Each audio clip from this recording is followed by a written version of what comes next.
He thought his badge made him untouchable, until he realized the man he brought in was Steve Harvey.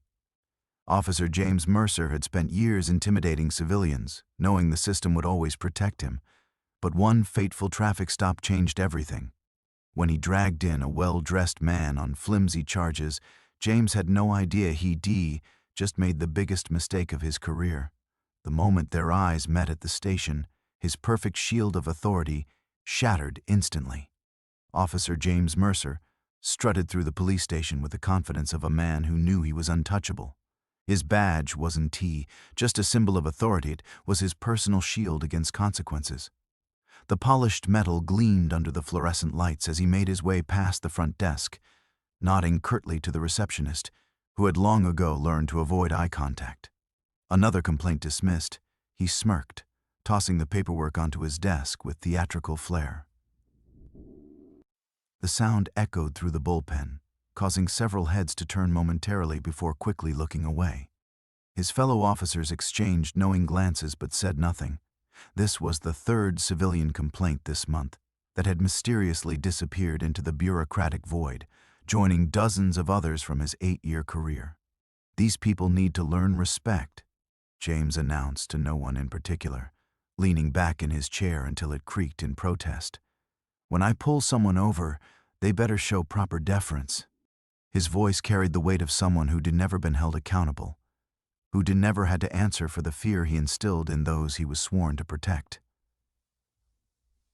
Captain Reynolds walked by, offering a perfunctory nod.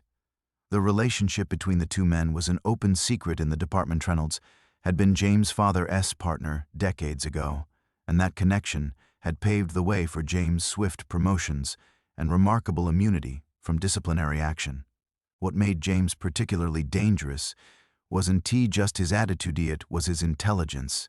He knew exactly how far he could push, which rules he could bend, and which supervisors would look the other way. His record was technically clean, his arrests always justified with perfectly worded reports that could have been textbook examples of proper procedure. He understood the system intimately, having grown up listening to his father's stories about how things really work. But behind closed doors, the truth was different. The trembling hands of drivers reaching for their licenses, the routine searches that seemed to target specific demographics, the unnecessary roughness justified as ensuring officer safety. James had mastered the art of selective enforcement, harsh with those he deemed beneath him, lenient with those who could do him favors.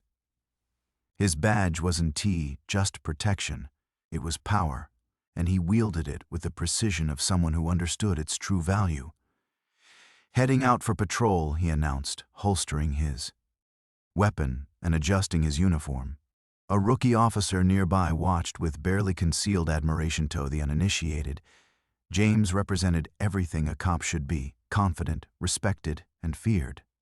As he slid into his patrol car and adjusted his mirror, James caught his own reflection and allowed himself a satisfied smile. Another day, another opportunity to remind the citizens of this town who really ran things. The engine roared to life as he pulled out of the station parking lot, scanning the streets for his next target.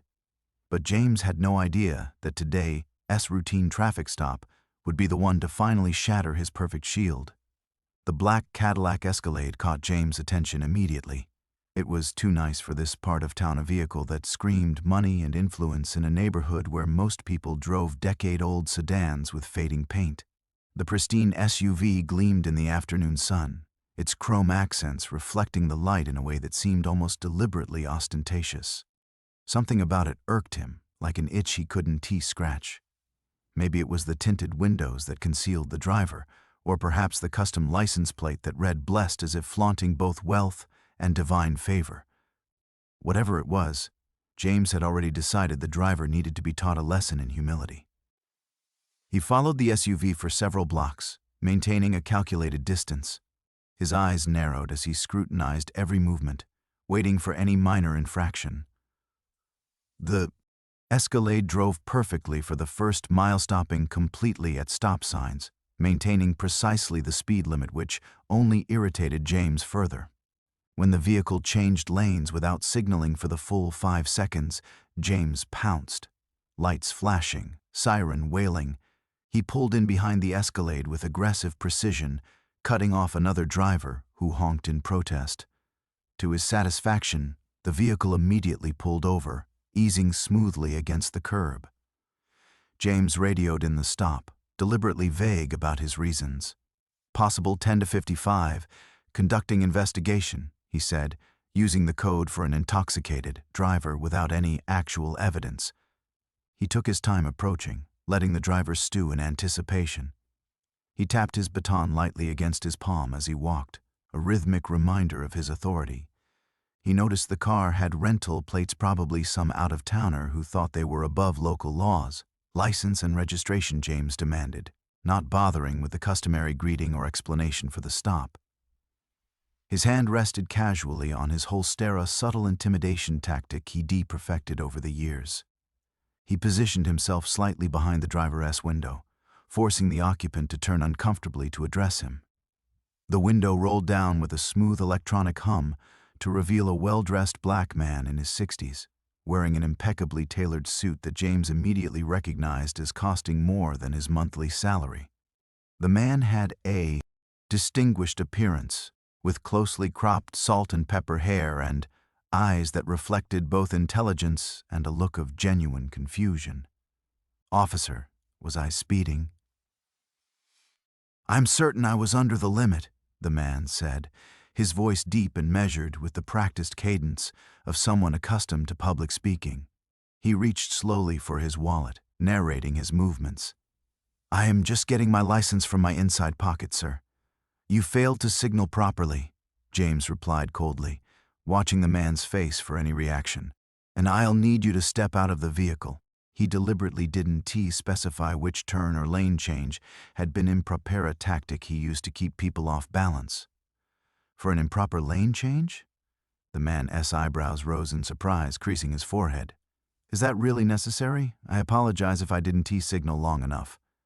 His tone remained respectful but carried an undertone of someone who understood their rights. James felt the familiar rush of adrenaline that came with asserting his authority over someone who clearly considered themselves important. "Sir, when I give you an instruction, the correct response is compliance, not questioning. Now step out of the vehicle." His voice took on the hard edge that usually made people flinch. The man sighed almost imperceptibly before carefully unfastening his seatbelt. As he opened the door and slowly exited the Escalade, James noted his expensive watch, a Patek Philippe that probably cost more than his annual salary, and the custom monogram on his shirt cuffs. The man stood with perfect posture, hands visible, clearly familiar with how to behave during police encounters, despite his evident confusion. This guy definitely had money, which made James even more determined to knock him down a peg. People with wealth thought they were untouchable, immune to the rules that governed ordinary citizens. James had made it his personal mission to prove them wrong. "I smell alcohol," James lied smoothly, though the man's breath carried nothing but the faint scent of mint. "I'm going to need you to perform a sobriety test." He gestured to the sidewalk, where a small crowd of onlookers had begun to gather, phones discreetly recording the interaction. "Officer," the man protested, his calm demeanor beginning to show signs of concern as he glanced at his watch. "I haven't had a drink in over 20 years, not a drop. I am just trying to get to a charity event for underprivileged youth. I'm already running late, and there are families waiting." His eyes conveyed sincerity, but James had heard every excuse imaginable. "Arms out, walk heel to toe," James instructed, ignoring the explanation. He positioned himself where the gathering crowd could see, ensuring they witnessed his authority in action. 9 steps forward, turn 9 steps back. The man complied with dignified precision, walking the line perfectly despite wearing expensive leather shoes that weren't designed for such tests. His balance was impeccable, his movements controlled and deliberate. Despite performing the test perfectly, James had already decided the outcome before the man had taken his first step. "You were swaying. I'm going to have to bring you in," James announced loudly enough for the onlookers to hear. He noticed a few people shaking their heads in disbelief. "This is ridiculous," the man said, his patience finally wearing thin, though his voice remained level. "I'd like to speak to your supervisor. I've complied with everything you've asked, and I've clearly passed your test." He straightened his suit jacket with the habitual gesture of someone accustomed to maintaining appearances under pressure. James smirked, enjoying the moment. "You can do that at the station. Turn around, hands behind your back." He pulled his handcuffs from his belt with a theatrical flourish. "Is this really necessary?" the man asked, a hint of resignation in his voice. "I'm not resisting in any way." "Standard procedure," James replied curtly. "Now turn around." As he clicked the handcuffs into place, adjusting them a notch tighter than necessary, James noticed a phone on the ground. It must have fallen from the man's pocket during the sobriety test. The screen lit up with missed calls and messages. One name flashed repeatedly, Family Feud producer, alongside another that read NBC executive. For a brief moment, James felt a flicker of uncertainty, a small voice of caution in the back of his mind.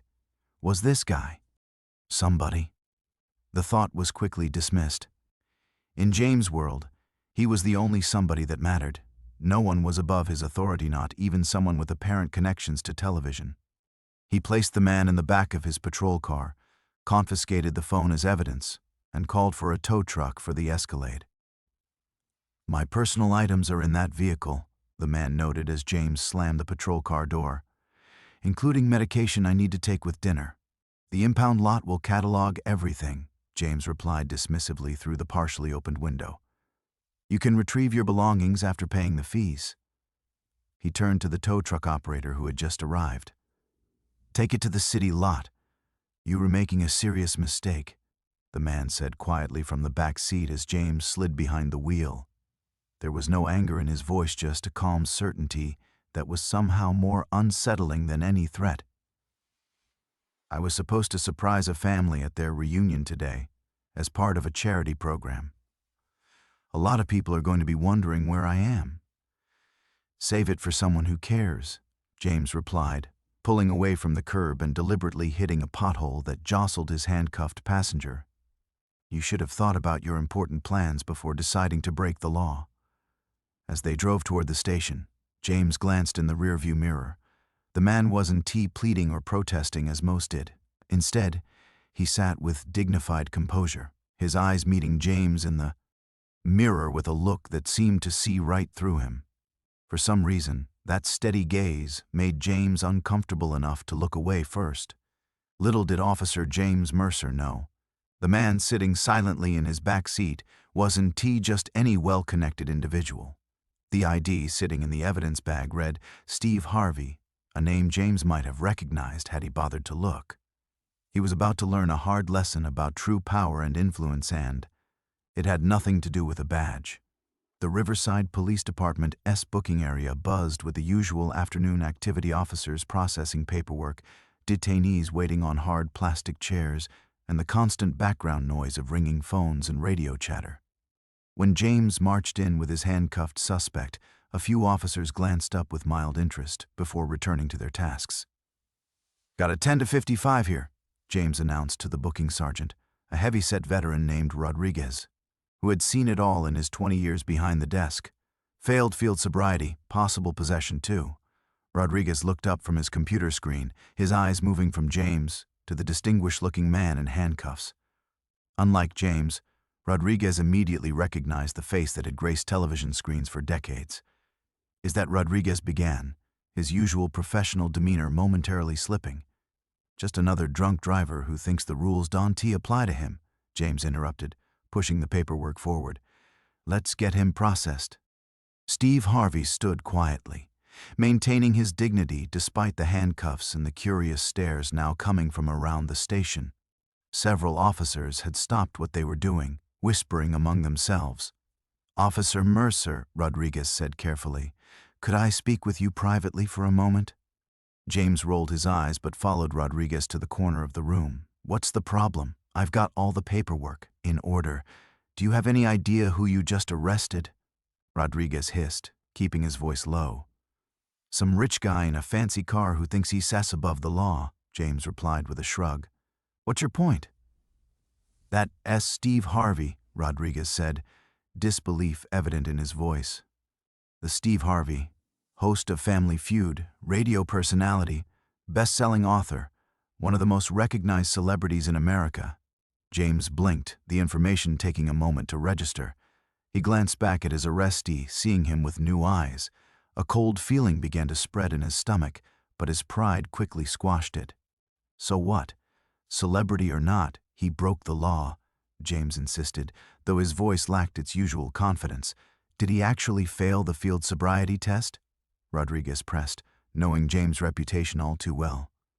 That's my call to make, James replied defensively. At that moment, the station door burst open, and Captain Reynolds strode in, his face a mask of barely contained fury.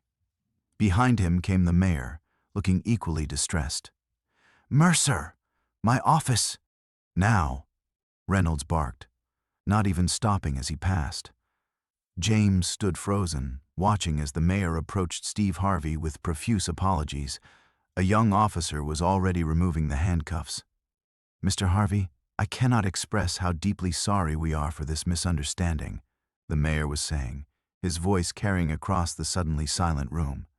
"Please understand this is not how our police department typically operates." Steve Harvey rubbed his wrists where the handcuffs had been too tight. "I understand that one officer doesn't represent an entire department, Mayor Wilson," he said graciously, "but I think we need to have a serious conversation about profiling and abuse of power." The mayor nodded vigorously. "Absolutely. My office is at your disposal." "We can discuss this privately with respect, Mayor," Steve interrupted gently but firmly. "I don't think this should be handled privately. There are too many people who experience this kind of treatment every day without cameras or celebrity to protect them." From across the room, James watched the exchange with growing dread. His perfect record, his untouchable status was all unraveling before his eyes. "Mercer!" Reynolds shouted again from the doorway of his office. As James walked the longest 30 feet of his career, he passed a television mounted on the wall. Breaking news was already showing footage of the arrest captured by bystanders' phones with the headline, "Celebrity Steve Harvey, handcuffed in controversial." Police stop. Inside the captain's office, Reynolds didn't invite him to sit. "Do you have any idea what you've done?" he demanded, slamming the door shut. "The department's phones are already ringing off the hook. The chief has the commissioner on the line. There are reporters gathering outside. He violated traffic laws," James began weakly. "Save it," Reynolds cut him off. "I've already spoken to 3 witnesses who recorded the entire interaction. There was no probable cause for a field sobriety test, let alone an arrest. But your badge and gun. Now." Reynolds held out his hand, his expression leaving no room for argument. "You were suspending me? For doing my job?" James couldn't believe what was happening. "Suspended pending investigation is the best-case scenario for you right now," Reynolds said grimly. "Harvey's attorney is already on his way, and unlike your previous complaints that conveniently disappeared, this one will be by the book. Every minute of your interaction is on video from multiple angles." As James reluctantly placed his badge and gun on the desk, the reality of his situation began to sink in. His shield, the one that had protected him for so long, had finally failed. Through the office window, he could see Steve Harvey speaking calmly to a growing group of officers. Even from here, James could tell they were apologizing, distancing themselves from his actions. "You know what the worst part is, Mercer?" Reynolds said, his voice now tired rather. Then, angry. Harvey was in town to surprise a local family whose father is a veteran and recently lost his home in a fire. The whole thing was going to be televised as part of a charity special.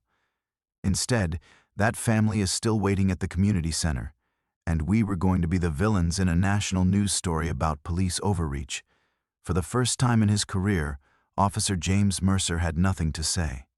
The consequences of his actions were finally catching up to him, and no amount of confidence or connections could shield him now. Outside, Steve Harvey was on his phone.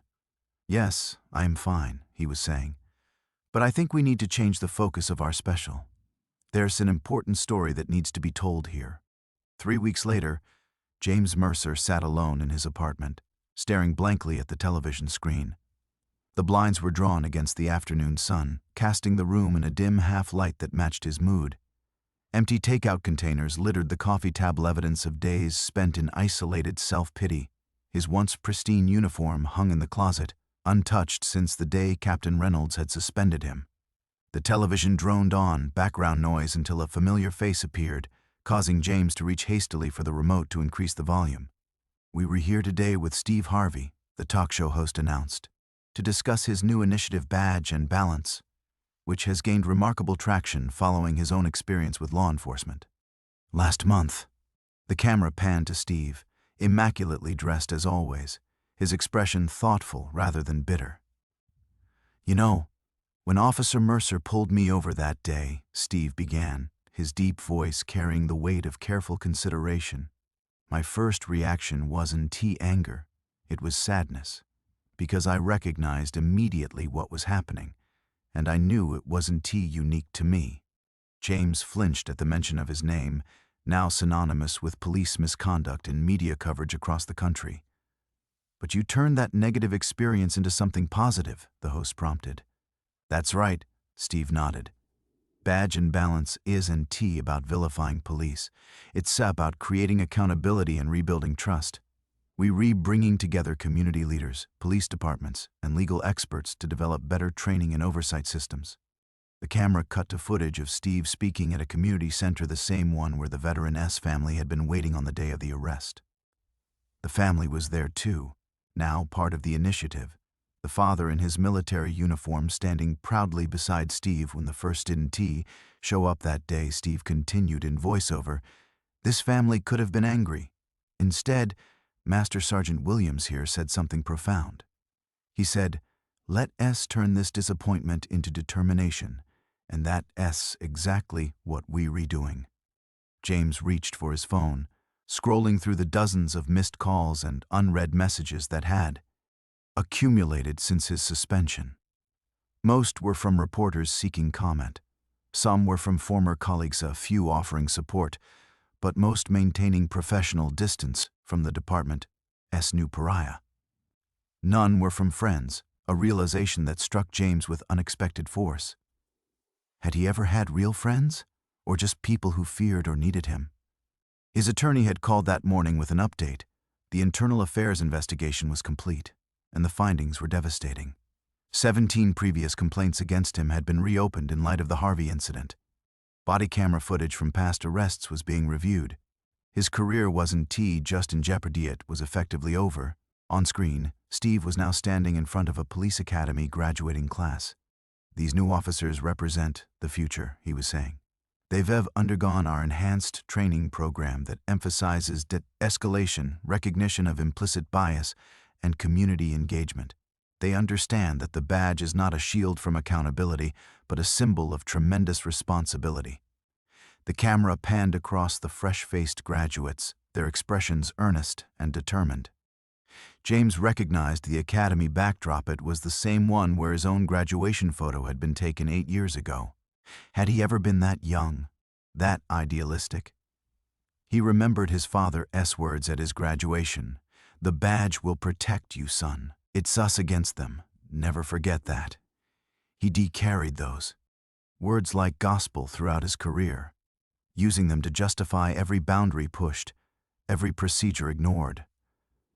A knock at the door startled him from his thoughts. Reluctantly, he rose to answer it, expecting perhaps his attorney with more bad news or another reporter seeking the exclusive dirty cop interview. Instead, he found Captain Reynolds, out of uniform, looking older and wearier than James had ever seen him. "Captain," James said stiffly, uncertain whether to invite him in. "Not captain to you anymore, James. Not here." Reynolds gestured to the apartment. "Can I come in?" James stepped aside, hastily clearing takeout containers from the couch to make space for his former superior. Reynolds declined to sit, instead walking to the window and opening the blinds, letting harsh sunlight flood the dim apartment. "You're a mess," he observed bluntly. "Is that why you came? To state the obvious?" James responded, defensive despite himself. "I came because I share in the responsibility for what happened," Reynolds said, surprising James into silence. "Your father was my partner, yes. But I should have seen what his influence was doing to you. I should have corrected your course years ago instead of looking the other way." On the television, still playing in the background, Steve Harvey was concluding his interview. "And that's why Officer Mercer is actually invited to participate in our program," Steve was saying, causing both men to turn toward the screen in shock. "Not as a villain, but as someone who can help us understand how good people can lose their way when systems fail to provide proper guidance and accountability." Reynolds gestured toward the TV. "He's been saying that in every interview.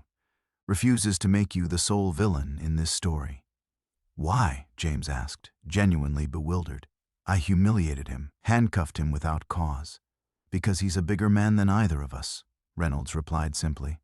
"And because he understands something I'm just beginning to grasp at: changing individuals without changing systems only gets you so far." Reynolds reached into his jacket and pulled out a business card, placing it on the cluttered coffee table. "That's the contact information for Harvey S. Badge and Balance program," he explained. "They were looking for former officers to provide perspective on where training and supervision go wrong. It's not a job offer exactly, more like a chance at redemption." James stared at the card as if it might burn him. "Why would they want to hear from me?" "Sometimes the person who broke the system has the clearest view of how to fix it," Reynolds replied. He moved toward the door, pausing with his hand on the knob. "The internal affairs recommendation will be announced tomorrow. Termination, of course. But what you do after that is still up to you." After Reynolds left, James remained standing in the center of his living room, the business cards still untouched on the table. On screen, the program had changed to local news, where the anchor was providing an update on his case. "Former Officer Mercer faces multiple charges of misconduct and civil rights violations," the anchor reported dispassionately. Meanwhile, the Badge and Balance initiative sparked by his controversial arrest of Steve Harvey has now been adopted by police departments in 12 cities, with more expressing interest. James finally picked up the card, turning it over in his hands. The back bore a simple quote: "It's never too late to become what you might have been." He thought about his father, about the legacy of arrogance and entitlement he had embraced so eagerly. He thought about Steve Harvey, who had every reason to seek vengeance but had chosen a more difficult path. He thought about the rookie officers who had once looked up to him, learning all the wrong lessons from his example. The phone felt heavy in his hand as he dialed the number on the card. It rang 3 times before a woman answered. "Badge and Balance Initiative. How may I direct your call?" James took a deep breath, his voice uncharacteristically humble as he replied. "This is James Mercer. I believe Mr. Harvey is expecting my call." The community center auditorium was packed beyond capacity. Extra chairs had been brought in, lining the walls and filling every available space, yet people still stood 3 deep at the back of the room. Local residents, police officers in uniform and plainclothes, city officials and media. Representatives created a diverse audience united by their interest in tonight's unprecedented town hall meeting. At the center of the stage sat a long table with microphones. Steve Harvey occupied the middle seat, flanked on one side by Police Chief Garcia and Mayor Wilson, and on the other by community organizers and civil rights attorneys. The empty chair at the far end of the table drew curious glances and whispered speculation. "Good evening, everyone," Steve began, his familiar voice immediately quieting the room. "Thank you for coming to this important conversation. Before we begin, I want to make something absolutely clear. This is not about attacking our police force. This is about building bridges of understanding that benefit everyone in this community." Murmurs of approval rippled through the audience as Steve continued. 6 weeks ago, I experienced something that thousands of Americans, particularly people of color, experience every day: the humiliation and fear of being treated as criminal without cause. The difference is, my experience made headlines. Theirs rarely do.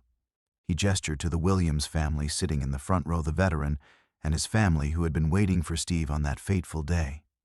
Master Sergeant Williams served this country for 20 years, yet he has been pulled over 17 times in this city alone, without ever receiving a ticket. His teenage son has been stopped and questioned 7 times just walking home from school. These aren't isolated incidents, are patterns that break trust and damage lives. Chief Garcia nodded solemnly, having heard these statistics during the weeks of intensive discussions that had followed the Harvey incident. But tonight isn't just about identifying problems, Steve continued. It's about committing to solutions. Chief Garcia has already implemented several reforms that I believe will make a real difference. The chief leaned toward his microphone. That's right. Every officer is now required to complete enhanced training on implicit bias and de-escalation techniques. We've revamped our early warning system to identify concerning patterns of behavior before they become entrenched. And perhaps most importantly, we've established a civilian oversight committee with real authority to review complaints. Mayor Wilson added, the City Council has also approved funding for body cameras for every officer and established new transparency protocols for disciplinary actions.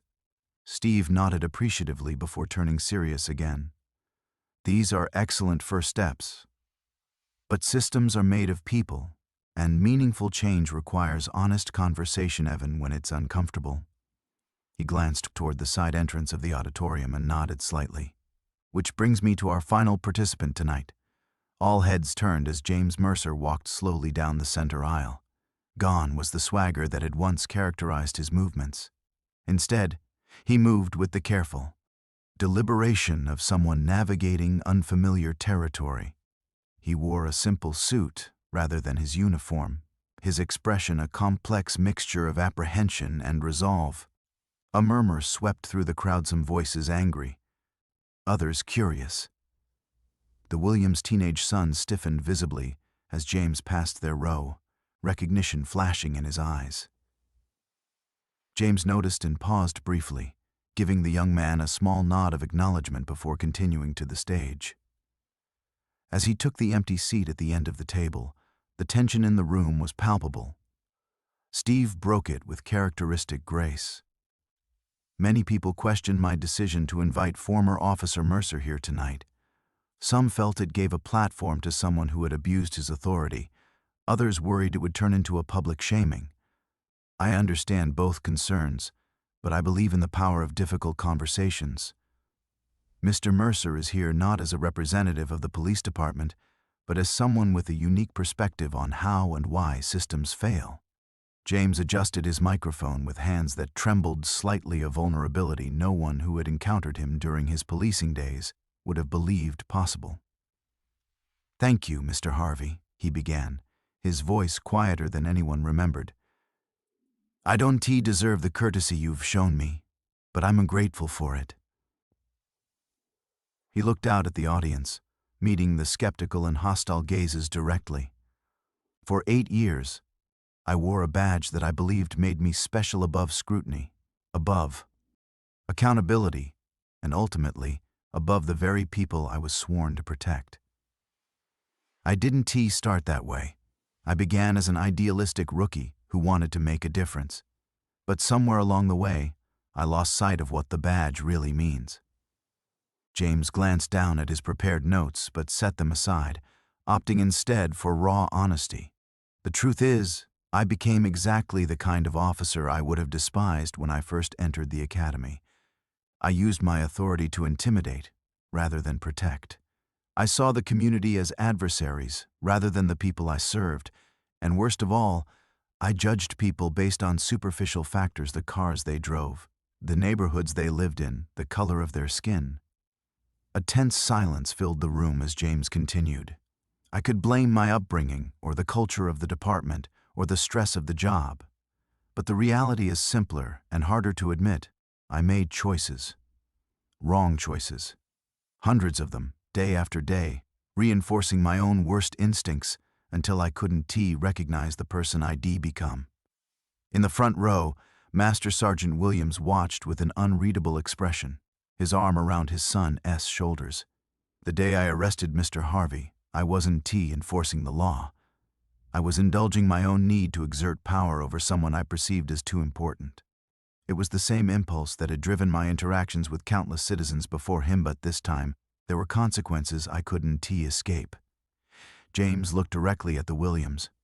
Family, to you and to every person who encountered me at my worst, I offer an apology that I know is inadequate. I can undo the humiliation and fear I caused. What I can do is commit to being part of the solution, to sharing my experience in hopes that other officers follow my path. Chief Garcia spoke next, his tone professional but firm. Mr. Mercer's termination was necessary and appropriate, but his willingness to speak candidly about his misconduct has already helped us identify weaknesses in our training and supervision. Sometimes the most valuable insights come from acknowledging failure. For the next 2 hours, the discussion unfolded with remarkable candor. Community members shared painful experiences. Officers spoke of the challenges they faced and their desire to serve honorably. James answered difficult questions without defensiveness, owning his mistakes while helping identify the systemic issues that had enabled them. As the town hall drew to a close, Steve Harvey offered concluding thoughts. What we've witnessed tonight is just the beginning of a long process. Real change doesn't happen in a single meeting or through a few policy adjustments. It happens through sustained commitment to doing better as individuals and as institutions. He turned to James. Mr. Mercer's journey from being part of the problem to being part of the solution reminds us that transformation is possible. Not easy, not quick, but possible. After the formal proceedings ended, James found himself face to face with Master Sergeant Williams and his son in a quiet corner of the auditorium. Officer Mercer, the veteran said, deliberately using his former title. Just James now, he corrected quietly. James, then. My son has something to ask you. The teenager stepped forward, his expression serious beyond his years. The first time you stopped me, I was just walking home from basketball practice. You said I fit a description. I was 13. I want to know, was there ever really a description, or was it just me being black in the wrong neighborhood? The direct question hung in the air, demanding honesty that would once have been impossible for James to provide. There was no description, he admitted, meeting the young man's gaze, and that stop, like too many others, was wrong on every level. I can undo it, but I can promise you this. Your experience will be part of the training I am helping develop. Future officers will learn from my failures. Master Sergeant Williams studied James for a long moment before extending his hand. That's a start, he said simply. As James shook the offered hand, he understood that redemption wouldn't come easily or quickly. It would be earned in small moments of truth, in the hard work of helping reform the system he had once exploited, and in facing the consequences of his actions with humility rather than resentment. Across the room, Steve Harvey watched the interaction with quiet satisfaction. The path forward would be challenging, but tonight had shown that even the deepest wounds could begin to heal when addressed with honesty, accountability, and a genuine commitment to change. The badge that had once been James Mercer's shield had been replaced by something far more difficult to maintain, but ultimately more valuable: the obligation to face himself truthfully and use his experiences, both good and bad, to create meaningful change.